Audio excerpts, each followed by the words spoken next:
Yo, yo, yo, what it do? It's your friendly neighborhood player, partner Chip the Hustler, man. We back and we reviewing Turkish game who ran in South London in the 80s, man. It's like I said, it's your boy Chip. Happy New Year, man. That's the first thing. Let's start off there. Let's start there, man. Like, Happy New Year, man. I got some videos in the cut. Just ain't posting them because holidays, I wanted to take a break during the holidays. I just been posting shorts and stuff because, you know, it's holiday season. Had to work. Plus, you know, got kid, you know, family. So I want to be able to make sure that I was giving enough time and attention to my family because I'll be working, I record, and that'd be it. And it's just sometimes, you know, some stuff like, you know, I feel like when holidays come around, you just got to focus on your family. So that's where I've been. It's not that I ain't been trying to be here, but it's like, you know, you got to cherish those times because you won't never get them back. But anyways, without further ado, we finna go ahead and get to this. You ain't done so. Drop a sub, drop a like, but we about to check this out, man. This is going to be very interesting because I'm extremely interested in, like, the American mob, but just crime families altogether. When it comes to, like, negative shit, like all that little young crazy shit, you know I'm not really reviewing it or giving that no time and attention. But things like this is very interesting. I like watching documentaries. I like learning stuff like this. So let's go, man. If this is your cup of tea, drop a sub for the boy. Let's go.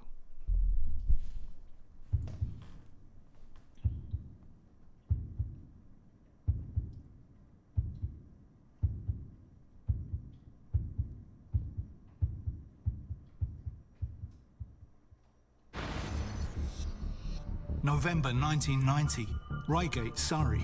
Like a scene from a movie, gunmen ambush a Securicorps van carrying large amounts of money. But the police are one step ahead and about to crack the biggest South London crime family since the Richardsons. In the 20s, a different family was controlling the streets of South London. One of them, the so-called Queen, Alice Diamond, was about to lose control and bring about her downfall. Her gang of 40 thieves was the biggest shoplifting network Britain had ever seen. In this programme, we're going to be looking at two gangs, both from different eras, but both fighting over the same piece of South London turf. We'll be looking at one of the oldest and longest running gangs of all time to see why they were so successful. And what happened to that same South London turf after the 60s, and how the gangs there have remained in competition ever since.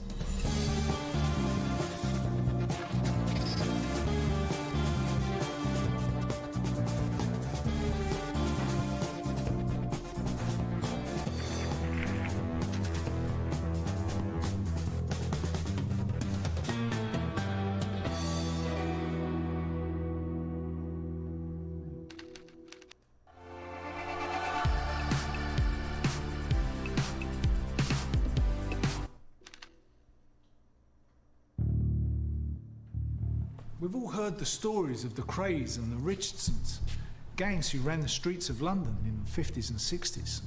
But who came next? Who filled the void? One gang who came to prominence was certain members of a Turkish Cypriot family from southeast London. They were four brothers, Bakir, Mehmet, Dennis and Dogan, known as the Kings of the Old Kent Road, and their name, the Arifs. I think I heard that in a song, one of these drill songs. I forget who. I don't know if it could have been a drill or a grime song. I think I heard Old Penn or Old Kent Road or something like that. I think I heard that. Old Kent Road. There you go. I'm meeting up with crime writer and historian Wensley Clarkson. I want to find out who the Arifs took over from in South London. Where we're sitting today, this used to be Richardson area. This was all the Richardson Manor, right the way up to the Thames. I mean, they really ruled it. Yeah, every pub along the Old Kent Road and in the back streets, they had a say in how it was run. Yeah. There were a wonderful array of drinking clubs, Spielers, if you go back even further to the late 50s, early 60s. And the Richardsons used that network of pubs to gain a lot of power in the area. And that was the key to the power when it came to families, especially in the 60s. But I think as far as the Richardsons were concerned, they thought they were kings of the world. As far as they were concerned, south of the river was theirs. No one could touch them. They'd have a few little crossovers with the Krays. Did they ever come down here, the Krays? The Krays occasionally did come down here, and then he was Bedlam. There was a shootout at Mr. Smith's that was partly connected to the Krays, and there were other small pockets of trouble. But overall, the demarcation line, which was the river, was abided by. The Krays were up here in North London. The Richardsons down here in the south. And when they'd gone, we have the Arifs. After the Richardsons were in prison, there was a void. There were no immediate successors. The Richardsons weren't old enough to have children who were adults. Other families held back for whatever reason, I don't know. But that pocket, that void, enabled a number of much more ruthless criminals to come onto the scene, particularly the four brothers who'd come over to South London from northern Cyprus during the 60s and early 70s, and they were determined to make their mark. This used to be their patch. They brought up pubs, clubs and restaurants. Between them, they also made their money from armed robberies and drug trafficking. They had amazing contacts in Turkey, which was part of the heroin trail from India. How else did they make money then? Besides heroin, some of the Arabs stepped into the robbery game with a vengeance. To begin with, they worked with some of the likely lads who actually killed. You know, that kind of remind me of, I had seen Gangs of London.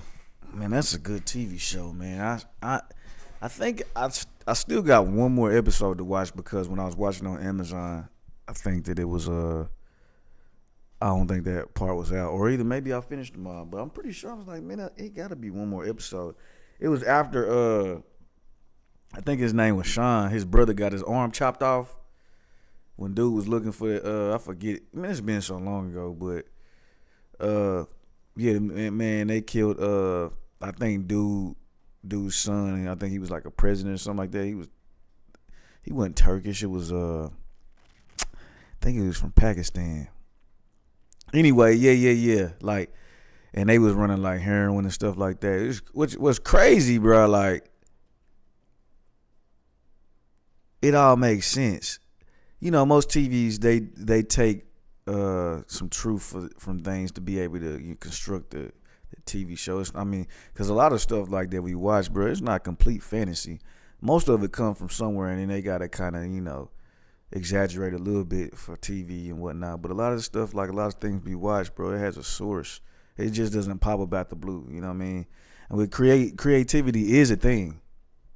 Don't get me wrong, but a lot of this stuff comes from somewhere. You know. Were born and bred in South London, classic criminals, some of whom were related to or friends of the great train robbers. And some of the Arabs, they started to hit money in transit. In other words, money that was being transferred from banks. They shocked a lot of the old-time villains here because of the nature of the way they went about their business. Despite their new criminal status, the Arif brothers began modestly. After running a cafe off the Deptford Broadway, they went on to amass a string of legitimate businesses, such as jewellers, pubs, bodybuilding gyms, and a nightclub called the Connoisseur on the Old Kent Road. Through their crimes, they made so much money that many years later, in 1990, the Arifs held a wedding reception at the Savoy, costing £30,000. Many of the other crime families attended. By this time, the Arif brothers were thought to be the single most powerful criminal gang in South London. But if you go back 70 years to the 1920s, the area around Elephant and Castle was the turf of another gang, the Elephant Boys. By the 1920s, the Elephant and Castle gang, the Elephant Boys, or just the Elephant, were already 100 years old. Their members were smash and grab artists, burglars, fences, and thugs. They were dapper and intelligent, and regarded with a grudging respect. Another thing, man, like watching this shit, man, it's like you see the same thing everywhere. You know, people come, they move places, you feel me? And they bring like different aspects of what it was like at home to this new place. Whether it's somebody that's moved to America, whether it's somebody that's moved to Great Britain or London or Mexico or what have you, they bring traces from their home to the new area, and then they just build upon it because they can reinvent themselves and just make it better. It's a lot of things what they know, but looking at, I was just like listening to him. He was like a lot of them ran legitimate businesses and still had criminal enterprises. I mean, that's smart because you want to be able to clean your money and go legit. But my thing is like, what's the goal of a lot of these families? It's the real question. Like, is it power or is it the money or the freedom? And I think, my opinion, like a lot of times it starts with freedom. The goal is freedom and just being able to afford things. But I think over time, bro, people start to get addicted to the power and what it comes with. It's a lot of ego that's involved versus like, I'm pretty sure you got a lot of people that was like involved in whatever criminal organization or enterprise that they was involved in, and they actually did what they needed to do and got out. But it's a lot of people that fell victim to the game because they didn't understand that it was merely a game in itself, just like anything else, and they got trapped. Just like the human ego is crazy, and it doesn't even have to do with just criminal enterprises. It has to do with politics, whether you just at work, a regular 9 to 5, you a manager somewhere, you a supervisor, whatever it is. Like, people get caught up in them egos, and like, if you don't have a strong moral code behind yourself, bro, you will lose every time. Like, it's crazy. Like, it's a spiritual war. It's really spiritual. It don't matter what you're doing. Like, it's a spiritual battle. Like, and if you're not mentally strong, like, it's so simple, right? But if you're not mentally strong enough to be able to defeat the spiritual side of it, you're gonna lose every time. Like, I'm pretty sure, like, again, like a lot of these people, they get into these business ventures, we'll call it, with a good frame of thought. But over time, you just get corrupted, especially just the environment. You seeing stuff, you doing things that you like ripping the soul apart by doing things that is not natural to the human body, and you got these invasive thoughts that have you wanting to, you do things and then you act on them, and then now you distorting reality. And I think that again, that's the spiritual part that people don't really see. And like, people probably don't look at it how I look at it, but like, it's that simple. Like, that's why people like fall victim to certain things. You can beat it, you know what I'm saying? But if you don't know what you up against, bro, you can't beat it. And that's the thing. Like, you really got to understand, like, it's kind of like the movies, bro. Like, somebody go to rescue somebody and they know they might not make it out of there. I might not make it, but maybe I might save somebody else. Like, you go start something and you get in there and it's hard to pull you out of it. Every time it's like, man, I'm gonna go, but it's hard to pull myself up out of whatever it is, because you get down there, you get stuck. It was like, have you seen the movie Inception? You remember when this is a perfect example, actually. Leonardo DiCaprio had went into his mind. I think he was trying to get his wife or something like that. He was trying to get a memory. It was like, I faintly remember like every detail. I just kind of remember it like a general statement of it. But he went down to get his wife or something, or like a memory, or it was to save somebody, and he had to go through his old memory, and I think it was the Chinese man, and pull somebody up out of there. But when he went down there, he seen his wife, and he didn't want to go. And then remember they was saying, it was like, when you go down there, it's memories that would play tricks on you to keep you down there and to keep you in limbo. Only you can remember something or have something that can pull you out of that. And I think it was a dreidel. And then at the end of the movie, he spent the dreidel, and we never knew. It started to wobble, but we never knew if he got out or not, because it was playing tricks on us as well. But it's the same thing with all this shit. Like, you get down and you start something for the right purpose, but you go in there, it's hard to come out if you don't know what you up against. And I think that's, the thought process of a lot of people. Some people just merely get into shit because that's what they like to do. But I do think a lot of people get into it for the right reasons and just turn sour. By the police. I've come to meet Brian McDonald, historian and author of Elephant Boys. So Brian, you got a personal connection with the Elephant and Castle gang? Yes, I mean, through my uncles, who were sort of leaders of the Elephant Castle, leading up to World War One. They were bookmakers and sort of tough guys and villains and smart Alex, that sort of family. My uncle Wag, who was the leader of the Elephant Boys, had a string of bookmakers' pitches, which were illegal in those days. And if you wanted to be a bookmaker in South East London, you had to rent a pitch from him. It was a close-knit thing. And membership was handed down from family to family so that, you know, children followed their fathers into the community. So how many people would be in this gang? They were in the sort of gangs within a gang. You know, the Elephant Castle gang was one sort of great community, but you had warehouse thieves, smash and grab, and they all knew each other, you know, but they all did different sort of specialties. And did other gangs in other parts of London sort of hire out these guys? Yes, I mean, I think certainly at one time they hired out the muscle. In the 50s, when I was a lad, I mean, they supported gangsters like Jack Spot, who was the premier gangster in London. You would have people in the gang. Somebody worked his ass over. Look at his nose. He got cut. Look, he got cut all over there. That shit crazy. Who were good fighters. You would have, you know, to do some of the things that you were doing. George Cornish, who was a detective at the time, said of the Elephant and Castle gang that they were smart, well-dressed, well-educated, aristocrats of crime. Really? But there was another branch of the Elephant Gang, comprised of wives, daughters, and girlfriends.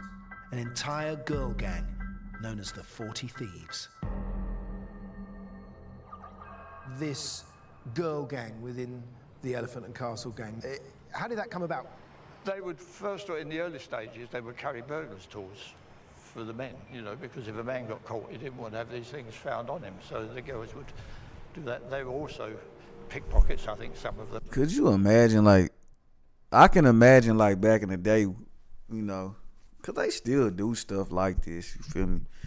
You got a woman back in the day that was like, I can see, like, right, how they about to portray her, like, she real, like, sleek, sexy, and she just, like, basically, like, conning people, like, finessing, like, you know, just little minor, like, con games, you feel me?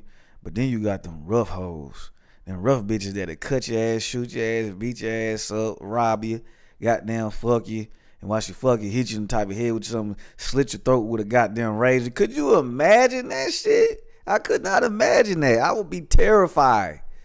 You know what I'm saying? You think you finna get some pussy, nigga, she finna cut your throat. You hear me? Like,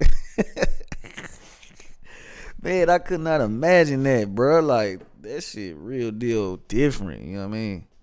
I think it was with the early movies that come out and the Flapper Society and watching films in the 1910s, 1920s of America and things like that. They want to be like it. And what do you get if you haven't got much money? You go out and you steal. So they would target West End shops and other shopping centres, and they would dress themselves up in these wonderful clothes.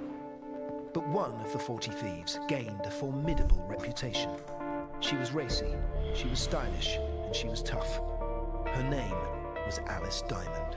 The cannabis industry is exploding nationwide, and that's why I created the Master Mentors Live educational platform to train, prepare, and mentor entrepreneurs that'll be... Born in Southwark in 1886, Alice was the daughter of criminals. Her father had once pushed the head of the Lord Mayor's son through a plate glass window. By the age of 17, Alice had a criminal record for stealing from a hat shop in Oxford Street. Alice Diamond was born in Lambeth Workhouse Infirmary.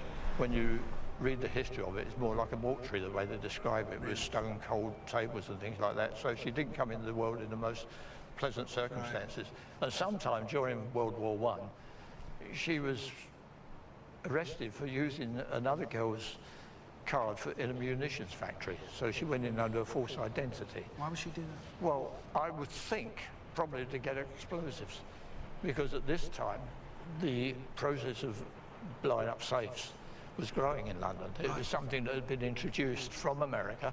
American gangsters coming over here said, well, you're still opening safes with a tin opener sort of thing. No, this is what we use, gelignite, you know. So what kind of woman?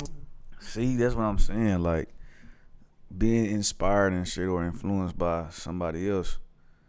somebody from another country, like you said, Americans came over and started introducing explosives to be able to get into like safes and stuff. So that is definitely something that is true, like through and through. Like just being able to like networks communicating amongst each other to be able to complete their task and just be successful in the underworld and whatnot. It's just crazy. When was Alice Diamond to become the queen of this bunch? Well, I think principally she must have been a good organiser. There were thieves before, but when she came on the scene, she organised them into cells, so that there was 4 or 5 girls to a cell. They would target one shop, or they would hit the high street with 3 or 4 shops at a time. Detective Cornish described them as the cleverest of thieves. He said that there was nothing like them at all, you know, and they could walk into a shop and they could literally strip it. And Alice and her elephants were every bit as tough as the men. They said her punch was as strong as a man's, and the diamond rings covering her fingers caused maximum damage. Bitch had brass knuckles. Under Alice Diamond's reign, the gang prospered. She masterminded the largest shoplifting operation ever seen in this country. But it wouldn't be robbery that would be her downfall. By the late 80s, the 4 Arif brothers, Bakir, Mehmet, Dennis and Dogan, were the #1 crime family in South London. They had enough money to indulge any passion. They could relax and enjoy the lifestyles of millionaires. Dogan had funded and managed his own football team. Fisher Athletic nearly made it into the 4th division, but that was their only indulgence. The Arif brothers kept grafting. In 1993, Dogan was convicted of being knowingly concerned in the fraudulent evasion of the prohibition of cannabis. The smuggling operation involved the shipment of 2.5 tons of cannabis with a street value in the United Kingdom of some £8.5 million. Like all big outfits, the further the Arifs distanced themselves from their operations, the less likely they were to be caught. But they were an old-fashioned gang at heart. They liked to get their hands dirty. It was more of a matter of honour, and it told everyone else on the manor just who was in charge. The police didn't want another powerful crime family taking root in South London. So they set up a special squad with the sole purpose of targeting the Arifs. It was only a matter of time. In the 80s, the Arifs were kings. They were running everything. They seemed to be getting away with everything. Even when they got nicked, they got off. But yeah, they really were becoming legendary figures. But then in late 1990, everything started to unravel. They decided to hold up a security van in Reigate in Surrey. What they didn't realise was that one of their associates had tipped off the police, who in fact encouraged the entire robbery to still go ahead. On the 27th of November, 2 of the gang set It's always like a snitch, bro. Like, but that again, there goes, you know, another theory. You like, bro, you just have to do stuff by yourself, bro. Like, if you again, like, if you into some shit, do it by yourself. If it's your brother, you and your brother only. But just know that, you know, I mean, you know your brother through and through. Like, if you really super locked in, then you know what he can do, what he can't do, and what he capable of and what he not capable of. But the thing is, it's like, don't get too big for yourself. Like, these folks get greedy. And I don't even know how they came in. I don't know if they came in just trying to make some money and then they grew it and then, like, again, got like turned sour, or if it was one of them things where, like, you know, they were just always like that. And thing about it is, when you start growing this shit and you start getting greedy and you start really looking at that number, bro, like, that's when shit like this happen, bro. Because why do you have a crew of people that's like hitting vans, like armored trucks and shit? Makes no sense to me. Like, do what you do, get your money, you know what I'm saying, and hit your number and then get out and then do whatever else you got to do. But when you think that you're going to be able to be like the number one all throughout the 80s and then the 90s, bro. Now, mind you, it's been a decade. And we going into a new decade where things are changing. And you still doing the same shit, just a little bit more advanced, bro. You got to know that your time is coming at some point. You know what I'm saying? Like, you know, you're not always going to be able to escape whatever it is that you got going on or you're trying to do. So it's like, bro, like at some point you got to get smarter. You got to realize, like, nigga, this shit going to end one or two ways, you know? So my best advice is, like, if you can't handle the spiritual aspect of that shit, you know, the internal struggles that you might have, bro, stay out of it. And we see it time and time again, and it's like you meet somebody and be like, well, I can do it better. No, you can't. You know what I'm saying? It ain't about, you know, who's the strongest, it's about who can last the longest. And the one who lasts the longest is always the one that can realize, like, this shit won't last forever. So let me be smart and, you know, try to do it the right way by doing whatever that may be. You may get a, you know, couple and get a fuck on or whatever, but because it's always going to be something, whether it's the laws or a hater. And we see this right now that it's a hater. Somebody that probably got in trouble or he just, you know, a bitch. But everybody don't have the same code as you, like moral code, so you got to be mindful of that. It's off. They tracked the Securico van on its way to Reigate. The van was carrying large amounts of money to branches of Barclays Bank. Mehmet and Dennis Arif were on the job themselves, along with Dennis's brother-in-law and a hardened armed robber called Kenny Baker. They all tooled up with an assortment of guns. But unknown to them, the police were all on red alert. The Securico van had become the bait, and the Arifs the catch. In the centre of Reigate, the Securico van pulled over and came to a halt. The security van has stopped. The man and woman security guard have got out to go and get a coffee, and the Arifs and their friends swoop, and they swoop with a vengeance.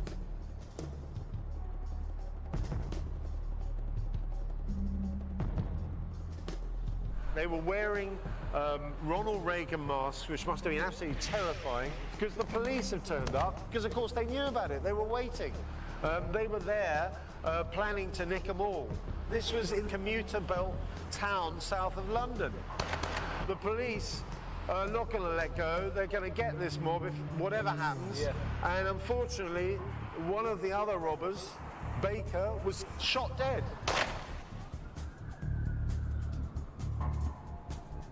The Arifs were nicked, and this was a pivotal moment for them. It was a pivotal moment because it was the beginning of the decline of the Arifs, because it broke the family up in a way they'd never been broken up before. When you're on your run, you should feel protected every step of the way.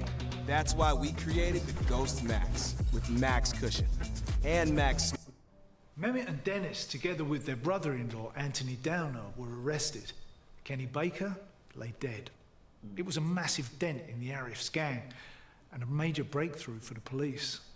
But they could never have anticipated the violence which would soon follow.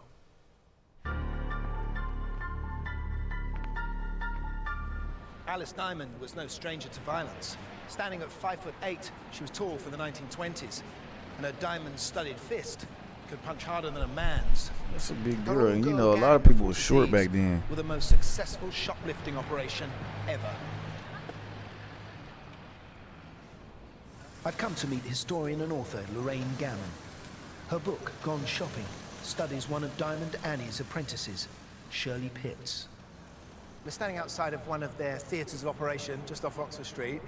How did you get to find out about the 40 Thieves? Well, what happened, I took down the life story of a professional thief. Nice to meet her here to take down, you know, chapters of in her life. And it turns out that she was trained, if you can use that word, by Alice Diamond.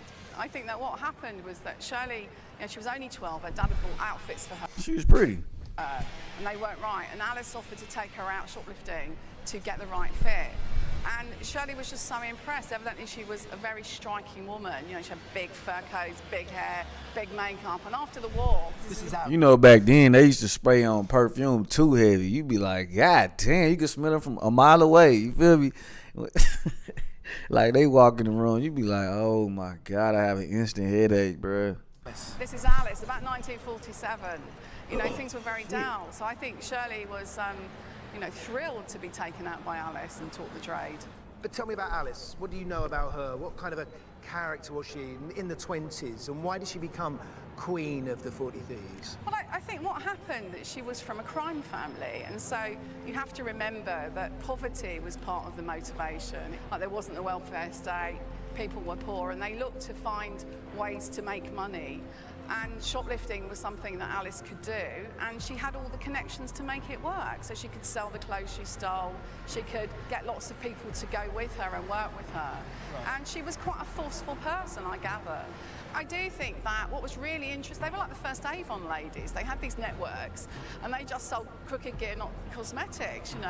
And they networked through their friends and relatives, through the women, actually. So the guys might have turned up in the pub and made the deal with Alice. Once she'd gone to meet, you know, the wives and girlfriends, then they had a network set up, almost. So if you have a gang who are going out every day, I mean, the amounts are staggering, really, what a very small group of prolific offenders can actually steal. And I think what is interesting and somewhat exciting about this gang is that they're not stealing to make money to buy drugs or anything. They are stealing to look more glamorous and to live better and to maybe raise their social status. I think that's absolutely right. With Shirley's account, you know, she talked about seeing for the first time the toilets in Selfridges. You know, there she is in her schoolgirl's outfit with, you know... That's what I be saying. Like, some people can't really understand, like, what's the mission? Like, what's your goal?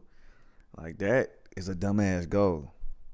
If you ask me, if you are poor and you just trying to steal and become a criminal to have social status, I think it's the stupidest stuff that you could do, because, bro, you risking the risk definitely outweighs the reward at every turn. Like, you mean tell me you got this big old enterprise just to look good in front of other people? That's an ego issue. It's a pride issue, self-esteem issue. Seriously, that's again, you're not recognizing the spiritual aspect of all of this stuff. So, I mean, every last turn, it does have some sort of spiritual aspect, whether it's the money or not. But what I'm saying is that risk is just not worth, you know, what it comes with. I can see if you was like, oh, okay, I want this. I'm trying to get some money because, you know, I'm poor and I'm trying to, you know, we got to deal with a shitty hand and, you know, shit just ain't working out. Niggas just selling potatoes and shit. And you feel me? So I'm about to just steal some shit and, you know, turn some shit around, give us a little head start, and then go legit. And then there it is. I could understand that. But stealing to look good, bruh, it don't make sense to me, because it's just not, like, again, the risk just don't, like, you're risking getting beat with a billy club around this time, you know what I mean, roughed up, people hitting you with rocks and shit, going to jail, and it's probably super unsanitary. You feel me? I can only imagine, like, how people smell back then. You know, just because you wanted to look good. Like, that's an immature way of thinking. Like, it just goes to show, like, the thought process behind certain people when they do this shit. Like, it's crazy to me. Straw bloater as a decoy so the 40 Thieves can try clothes on her, and she finally goes to the toilet and she said it was wonderful, it was all glass and beautiful soap, and she wanted to live like that. So yeah, they were aspirational, absolutely. Just like Fagin, you know, corrupted a network, Alice was able to do that too, but she was very organised, and I think that we shouldn't underestimate the way she managed to mobilise them, almost like a female general, sort of getting them on time, getting them in the car, making sure the boot was packed to sufficient amounts. I started at Purdue Global because it was really easy to try to balance classes, writing. The Elephant Boys saw her as the perfect candidate to lead their female army of shoplifters. In 1916, aged 20, Alice Diamond became queen of the 40 Thieves and would transform them.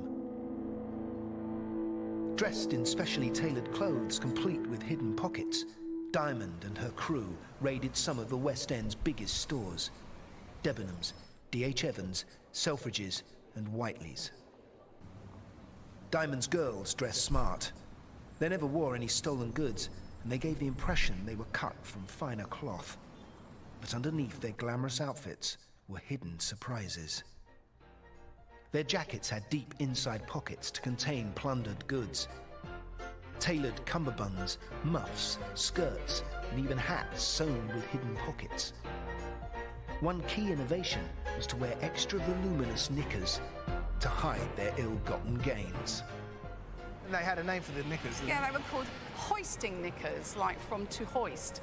And so that's how they got the name the Oysters. But that's what I like, because hoister becomes oyster if you drop the H. The oyster knickers is great. I love that. I'm sure we could make them now.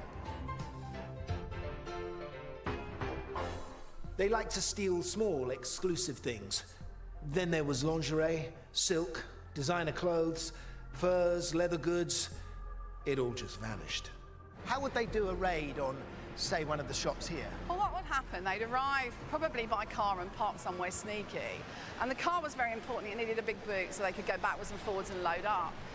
And they would all carry identical type bags and gradually go in the shops one by one. The first two would start loading the gear.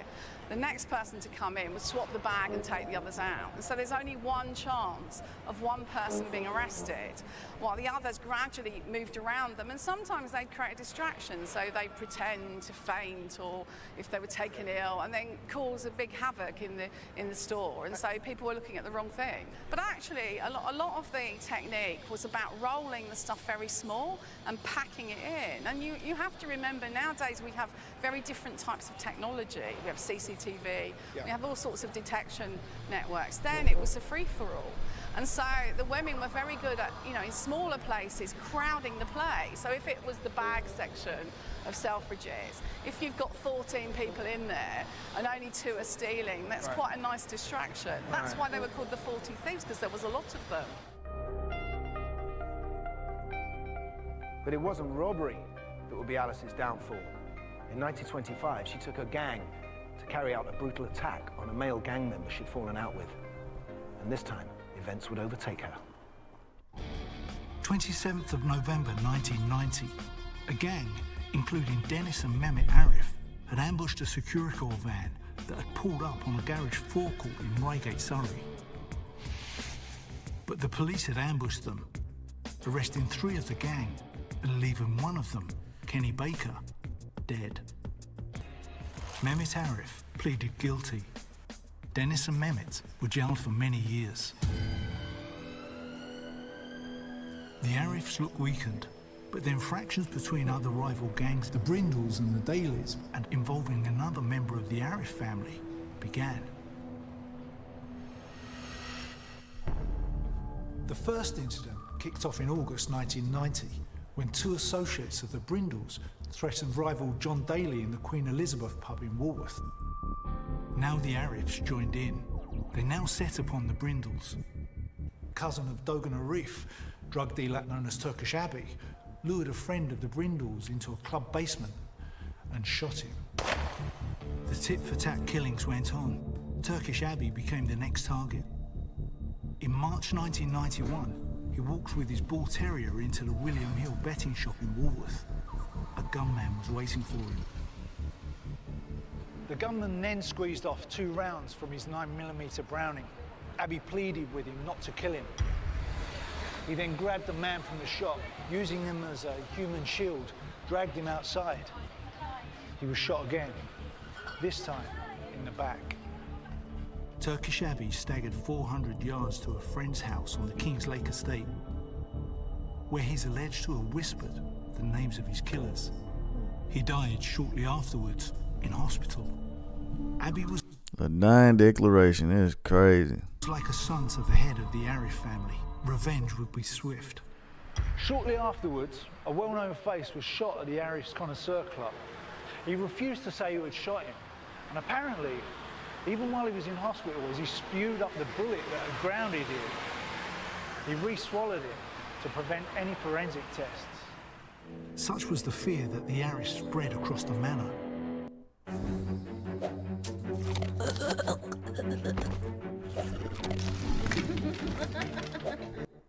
The police now moved in on Bakir Arif, the Duke. They believed Bakir's business was a front to supply heroin, and at last they had the evidence. In 1999, tape conversations and photographs from their surveillance brought about a conviction of conspiracy to supply heroin worth £12 million. Bekir Arif, then 46 years old, was given 23 years.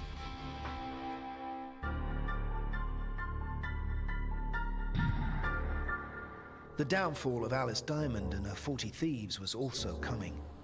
Fractures began to open in the gang, and a squabble between two girls would escalate into a full-scale fight, spelling disaster for them. On the evening of the 19th of December 1925, here at the site of the old Canterbury Social Club, two of Alice Diamond's 40 thieves, Mari Jackson and Bertha Tappenden, started to drunkenly throw insults at one another. Mari Jackson attacked Tappenden with a broken wine glass. It cut her face. And then Jackson's father, Bill Britton, joined in. He punched Bertha. So Brian, we're on the cut at the moment where the Shit get out of hand, bro. Like, it's like dealing with a whole bunch of kids that got fucking anger issues. Like, fam, like, again, bro, when you had these organizations, bro, like, in the grand scheme of things, that shit gonna be cool. Especially, you know, you got it set up right, but, you know, every family got their issues. But the thing about it is, you got a family of fucking robbers, killers, and whatever else. What you think gonna happen? It's always gonna be a split up faction at some point because somebody, nigga, like, it don't matter. It doesn't matter what you do. It's always gonna be cliques within the organization because people hit off with certain people when they don't. It's just how it naturally works. But then something happens because somebody doesn't like what you say or do, or they feel slighted by a chance, and shoot, you know what happens after that. You know, it feels slighted, and you know, shit gets, somebody do like some backdoor stuff and factions split up. That's why, like, you know, again, like, it's just more the merrier of, like, don't do this shit, but if you do it, just make sure you do it by yourself and just know what you're doing, because it's like, you know, they say, like, oh man, everybody can eat. This is true, but everybody don't act right, and everybody don't have the moral compass, and everybody wasn't raised how you were raised. They don't have the same thought process as you. That's why everybody's different. There's no one person in this world that's the same. It's not how it works. So it's hard to put all these people in one room, especially when, you know, not everybody's evil, but you got potential for evil people and evil spirits to be in this room, and people can't control this shit. That's why it's so hard to do, bro, because people don't understand the nature of the shit they getting into, and they get taken over by spirits and shit. Seriously. They don't know how to handle that shit. The argument first started. Yes. What started this row? It was between two girls, Mari Jackson and Bertha Tappenden. Did it happen in the street or? No, inside the club. Inside the club. They got a row, and there's Bertha Tappenden said at one stage, Mari called me a bad name. Her father threw a glass of stout over me, and she was hit in the face with a flying glass. And Mari bit her finger. So, and there was quite a brawl going on. But this doesn't seem the sort of split or brawl that would lead to such a riot. There must have been something else going on. There must be something else there. I mean, the girls all knew each other, and they all had, where they had convictions, many of them were linked together through their convictions, so they were all part of the same group. Because what made the Elephant Gang so strong was the fact that there were so many of them, and they were such a tight-knitted group. That's right. It was fairly unusual, that sort of trouble amongst themselves. They usually would have fights with other people in other communities, but not amongst themselves. But this certainly led to Alice's downfall, really, didn't it? Well, it did, because the things simmered, and it was a few nights later, back in the same club, when the girls were drinking all night, up till about midnight. And then they left, And then when they left with some of the men, they gathered up bottles and glasses and anything they could lay their hands on and started to march along the cut towards where Maury Jackson and her family lived. Why are you not investing in tax liens? No, seriously, why are you not investing into one of the... Alice Diamond led the drunken rabble to attack Maury Jackson's house, where she lived with her mother, Mary, and her father, Bill Britton. So just talk me through it, Ryan. What happened when they got here? Well, the house was about here. 30, 40, maybe more people crowded in this narrow street, all armed with bottles, bricks, all well bevied, but there would have been a lot of hangers-on as well at the same time. But the house disintegrated in a way. All of the windows were smashed. Maury Jackson was asleep upstairs and said she was awoken by gunshots. She heard pistol shots. Just her family living in this house? Just her family living on the 2 stories. The gang broke open the door, and Bill Britton and his wife Mary were on the other side of the door trying to keep it shut. And who led the gang? Was it Alice? Alice Diamond and Maggie Hughes and Gertrude Scully, yes. And I think it was the men that were trying to force the door open. And Britton was the other side and his wife trying to keep it shut. Well, they couldn't. I mean, the crowd just barged in and got inside. Bill Britton ran upstairs. I mean, he was chased from room to room, and he was being slashed at with knives and maybe razors. His face was badly cut. His son, who was only 15 years of age, intervened, and he was knocked down. And they had life preservers, didn't they? They had life preservers. I mean, so called, of course, because they knocked somebody out without killing them. So it was called a life preserver. Could be a rubber cosh, it could be anything. It was usually a chair leg or something like that. It could be anything, or something they'd taken to the pub. The target seems to have been Bill Britton. That's who they were after. Maury tried to rescue her father, one of the men, which was George Hughes, who was the brother-in-law of Maggie Hughes, had a gun, and he pointed it in her face and she collapsed. How did it come to an end? Well, the police were beginning to arrive. This how wars happen right here. Like, bro, you gotta think, bro. One action caused all of this stuff, but this how wars happen, bro. Because people be acting out of emotion instead of like pure just, bro. The issue at the beginning was just some drunk shit. You know what I'm saying? Some drunk shit. Y'all drunk. Y'all talking shit. Motherfucker get hit with a bottle, and then your daddy fired on the bitch right in the face. Like, bro, like, just all the shit was just a misunderstanding. But again, like, people don't be understanding like the type of responsibilities that they have with themselves and what they have to do to be able to. You gotta have checks and balances with yourselves, bro. With yourself, you know what I mean. You gotta be able to talk yourself out of things. You know what I'm saying. But like some people, they just don't have rational thought. When you in a group of a whole bunch of dysfunctional people that cannot think rationally, it is bound for a complete cluster F every time, because you already getting people that's dysfunctional. You're already getting people that's like they got issues, bro. And now you got greed, power, and ego mixed in there. And these motherfuckers can't even goddamn count to 10. You feel me? Or they couldn't tell you why they feel sad on Sundays. And you got these people in the room trying to get them to act civilized. It's crazy. You know what I mean? So you got to be mindful about like your actions, bro. Like 50 Cent said it best. If you're not ready to go kill a motherfucker about it, let the small shit go, because the small shit can turn into something that you can't control, because it can go there and some people will take it there, you know. So yeah. Bill Britton apparently had come out of the house or been led out of the house. His face was a mass of blood. It required 25 stitches or more to repair the damage. What about Alice? Alice got away. They all got away, but Maury Jackson gave names of people who were involved to the police. And was there a sense with this that the 40 thieves had been brought down?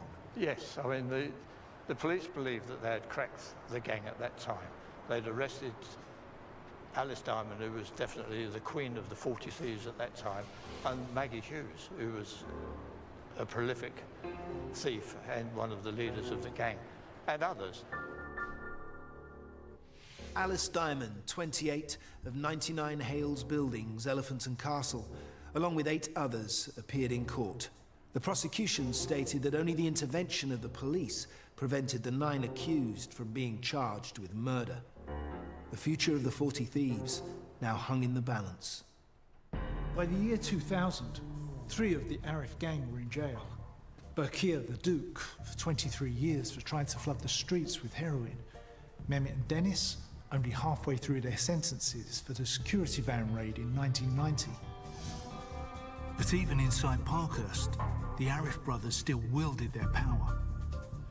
So we've got Dennis and Mehmet both went to Parkhurst, and also Duggan was put away. What was life like for them in there? Well, Dennis and Mehmet, when they got to Parkhurst, a new world opened up for them in a sense. They were treated with great trepidation initially, and of course in Parkhurst were some of the real criminal legends of that time, including the great train robbers, and later the Brinksmat robbers, etc. And they were running everything through a combination of the fear factor and money, because one mustn't forget the Arifs had a lot of money. You know, most of the money that they stole was never recovered, and it was being reinvested all the time. So they used all of that, all of their resources, and they took it inside prison. One of the fallacies of prison is that for some reason you can't get hold of your money. Of course you can get hold of your money, or people can be paid outside on your behalf for services you obtain or render inside prison. And both the Arifs who were in Parkhurst were reveling in this. I'm not saying that any of these staff members at Parkhurst were doing anything wrong, but the power and influence of the Arifs spread its tentacles across the whole block and probably throughout the whole of Parkhurst. Everyone knew they had money. They'd reinvested a lot of the money they got from drugs and robbery into legitimate businesses. So they were wealthy. And when people know you got money in prison, you can get what you want. So Acorn is a financial tech company. So I bought everyone's gifts today with... Alice Diamond and some of her elephants would soon have their own taste of prison. In court, they all pleaded not guilty. Alice Diamond claimed she was with her married sister all day on the night in question. Her father supported her alibi. But Alice and many of the 40 thieves were sentenced to 18 months in prison with hard labor. We know what happened to Alice. We know how, after the riot, that she was in prison for a while, but then she came back out and continued with the 40 Thieves. What happened to really break that network up? Well, I think that, you know, after the post-war period, there were different opportunities, and the sort of bombed housing situation meant lots of people moved away. And I suppose the criminal networks continued, but they weren't all located in the same place, because most of them wanted better bathrooms and wanted to go to the new housings that would offer in different places.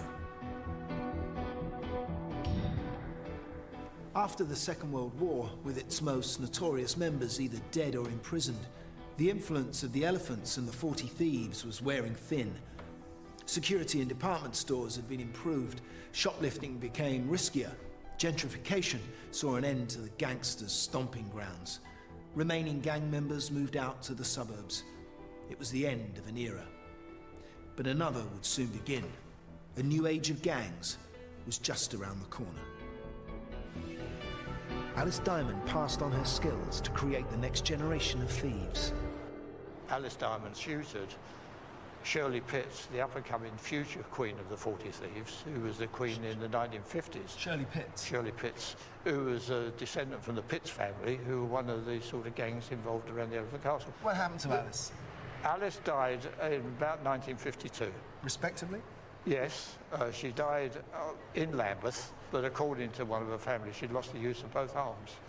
Her sister died from multiple sclerosis. I don't know if that runs in families, but it's quite possible that Alice had that at that time.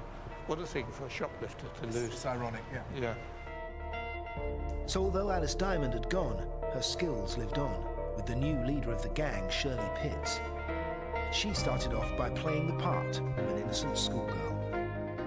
They told her not to speak, but they get her in a perfect, you know, private schoolgirl's uniform with straw bloater.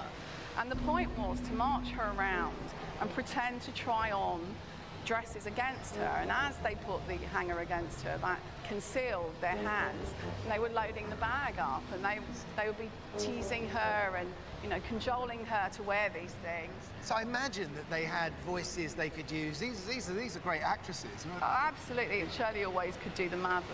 And she described Alice as having plenty of guyver. Do you know that phrase? No. Well, guyver is about having a lot of fun and being very plucky, being sort of not scared. And she loved that they had the guyver, and I think she emulated that in her own career. When Shirley died, I mean, because things had moved on, she was buried in a frock that they'd stolen from Harrods. And the flowers on the side of the hearse that went past had gone shopping. I mean, that's priceless.